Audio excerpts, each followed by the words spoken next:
अनंत सिद्ध परमेष्ठी भगवान की जय बोलो 1008 आदिनाथ भगवान की जय बोलो वर्तमान जिन शासन नायक 1008 महावीर भगवान की जय बोलो परम पूज्य मुनिकुंजर आचार्य श्री आदि सागर जी महाराज की आचार्य श्री महावीर कीर्ति जी विमल सागर जी सन्मति सागर जी महाराज की प्रातः स्मरणीय चतुर्थ पटाधीश आचार्य भगवान सुनील सागर जी गुरुदेव की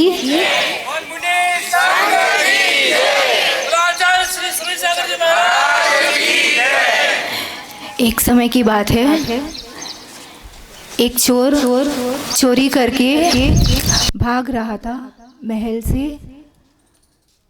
सिपाहियों ने उसे देख लिया और सिपाही उसके पीछे दौड़ने लगे।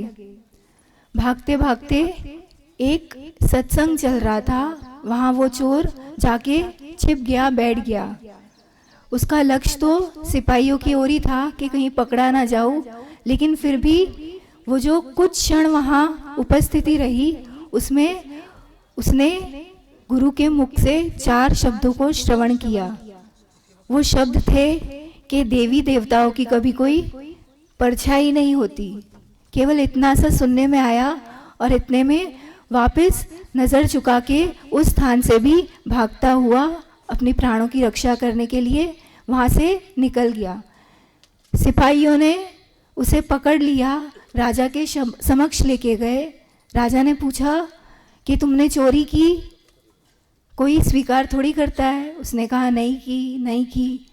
मंत्री ने राजा को सलाह दी कि ये सब जो चोर डाकू लुटेरे होते हैं इनकी कुल देवी होती है, तो अगर अपन देवी का कोई रूप प्रस्तुत करे और देवी प्रश्न करेगी तो ये कभी झूठ नहीं बोलेगा, सत्य बोल देगा।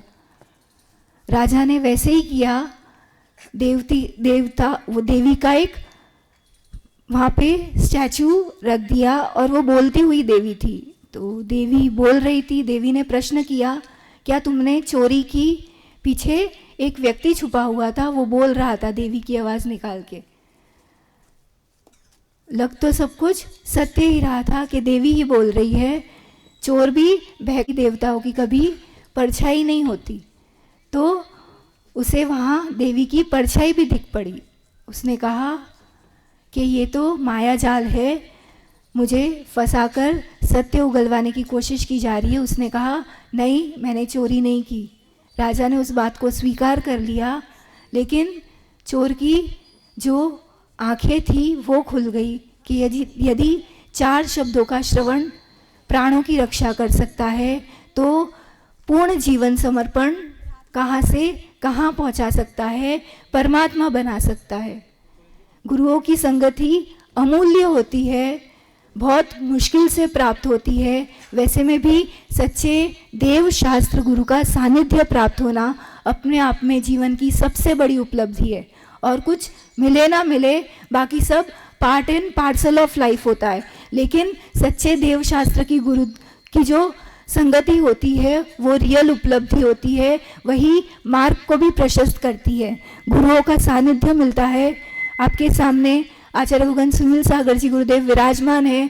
उदयपुर लेक सिटी का सातिशय पुण्य का उदय है कि ये मार्ग में आ नहीं रहा था रास्ता, कंप्लीट अपोजिट रूट है। जाना कोकापुर प्रतिष्ठा के लिए है, लेकिन फिर भी प्राकृत भाषा के लिए, जिन्होंने हमेशा से भगवान महावीर की उस भाषा में जो कुंद कुंद आचार्य द्वारा रचित ग्रंथ थे उनको कंठस्थ किया, हृदयस्थ किया, गुरु शरण प्राप्त की, उस मार्ग पर भी आगे बढ़े और उसी भाषा में प्रचार प्रसार भी निरंतर चलता रहा। उसी भाषा को जन जन तक पहुंचाना। ऐसा नहीं महावीर की भाषा, आचार्य भगवान कहते हैं कि ये जैनों की नहीं, जन जन की भाषा है।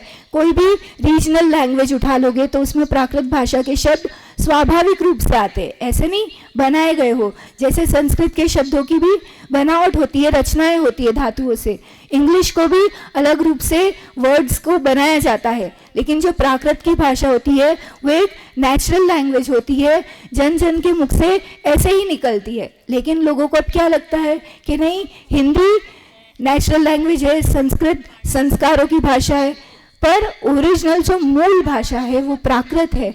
और उसी पे आचार्य भगवान का कंटिन्यूअस शास्त्र का लेखन बोल दो, पठन पाठन बोल दो। कभी देखना समूह शरण में आचार्य भगवान की दिव्य ध्वनि भी खिड़ती है तो शुरू उसी प्राकृत भाषा में होती है, उसी में चलती जाती है, लेकिन जनरल पब्लिक को भी तो समझ में आना चाहिए। इसलिए अन्य अनेकों भाषाओं में अपन कहते हैं आचार्य महावीर कीर्ति जी महाराज 18 भाषा को जानते थे, पर उन्हीं के पट पर विराजमान उनके लघुनंदन आचार्य भगवान सुनील सागर जी भी अनेकों भाषाओं को जानते हैं। और ऐसे नहीं केवल उस भाषा में बोलना या रचना करना, उसमें पोएम्स भी बन जाती। कविता बनाना आसान होता है क्या? या फिर छंदों की रचना करना, ऐसी कठिन भाषाओं में भी जो अपने को बोलने में भी टफ पड़ती हो, प्रोनाउंस करने में भी टफ पड़ती हो, उसको आचार्य भगवान सरल से कविताओं की रचनाएं कर देते हैं, अलग अलग श्लोकों का, गाथाओं का निर्माण कर देते हैं। उसी भाषा के निमित्त से आज एक प्राकृत भवन का भी निर्माण हुआ। आचार्य भगवान के हर प्रवचन में कोई भी अधिकारी आए, बड़े बड़े नेता राजनेता आए, मोहन भागवत से मीटिंग हो, जब मोहन भागवत का आचार्य भगवान के चरणों में आना हुआ विज्ञान भवन में, या फिर सरवाड़ में भजनलाल शर्मा का आना हुआ, अशोक गहलोत से भी जयपुर में 1 घंटे तक लगभग आचार्य भगवान के चरणों में 5 मिनट के लिए आए थे, लेकिन दर्शन करके वहीं खड़े हो गए, 1 घंटे तक चर्चा करते रहे। तो तभी भी उसी भाषा के लिए एक जो प्रोत्साहन देना और उसी का फल था कि शब्द देना। ऐसे लगता है कि 4 दीवारी में बात हो गई तो ख़त्म हो जाते हैं, लेकिन ये जो शब्द है कहाँ कहाँ तक पहुँचते हैं हमें भी पता नहीं होता। और उन्हीं शब्दों ने ट्रैवल किया लोगों के माध्यम से, भावनाओं के माध्यम से, और प्रधानमंत्री नरेंद्र मोदी तक भी ये भाषा जो साहित्य की आचार्य भगवान द्वारा रचित जो इसका अपार साहित्य है वो भी नरेंद्र मोदी प्रधानमंत्री देश के उनके हाथों में उपलब्ध कराया गया, पहुंचाया गया। उन्होंने भी उसका पठन पाठन जरूर किया होगा। इसलिए आज उस भाषा को जो है सांस्कृतिक भाषा के रूप में, क्लासिकल भाषा के रूप में एक्सेप्ट किया गया नेशनल लेवल पे। मतलब उस भाषा को पहचान मिली, एक प्रॉपर प्लेटफॉर्म मिला नेशनल लेवल पे। ऐसा नहीं कि शायद खाली राजस्थान में हो गया या खाली महाराष्ट्र में हो गया, लेकिन पूरे नेशनल प्रॉपर उस चीज़ को एक पहचान मिल पाई। ये आचार्य भगवान की ही भावना थी। कंटिन्यूअस जैसी भावना बातें हैं वैसे वैसे कार्य होते जाते हैं। आचार्य भगवान का सबके लिए एक जो अपनत्व रहता है, वात्सल्य रहता है, वो सहज ही सबको उनके प्रति एक अपनत्व और समर्पण अपने आप जन जन को हो जाता है। ऐसे नहीं कि कोई जादू टोना करते हो या हिप्नोटाइज करते हो। लोगों सबका ये क्वेश्चन रहता है, आचार्य श्री ऐसा क्या आकर्षण है, आप क्या कर देते हो? वो कुछ नहीं करते, वो तो अपनी साधना में ही रहते हैं। और वो साधना से जो आंतरिक मुस्कान भार उनके मुख मुद्रा पे आती है वही सबसे बड़ा आकर्षण का केंद्र बन जाती है। और सभी पीछे पीछे दौड़े आते हैं, चाहे उदयपुर के भक्त हो, जयपुर के भक्त हो, दिल्ली के भक्त हो, मुंबई के भक्त हो, आप देश का कोई भी कोना ले लो, चारों कॉर्नर से, साउथ से सेलम ले लो, पश्चिम से मुंबई ले लो, पूर्व से कलकत्ता ले लो, उत्तर से दिल्ली ले लो, आपको हमेशा कोई ना कोई श्रावक की उपस्थिति मिलेगी ही मिलेगी। श्योर शॉर्ट रहता है। ऐसे नहीं कि कोई भी धर्म सभा ऐसी रही हो जहाँ पे उन स्टेट्स के कोई श्रावक ना रहे हो और वही श्रावक कंटिन्यूअस आचार्य भगवान के चरणों में उनकी साधना निर्बाध रूप से चलती रहे। इसलिए सेवा में उपस्थित रहते हैं, समर्पित रहते हैं, ताकि निर्विकल्प साधना चले। क्योंकि साधु की चर्या ऐसा नहीं है कहीं से भी पानी ले लिया, कहीं से भी मांग के खा लिया। 46 दोषों से जो शुद्ध हो वही भोजन, वही आहार साधुगण ग्रहण करते हैं, ऐसा पूर्वाचार्यों ने मूलाचार में लिखा है।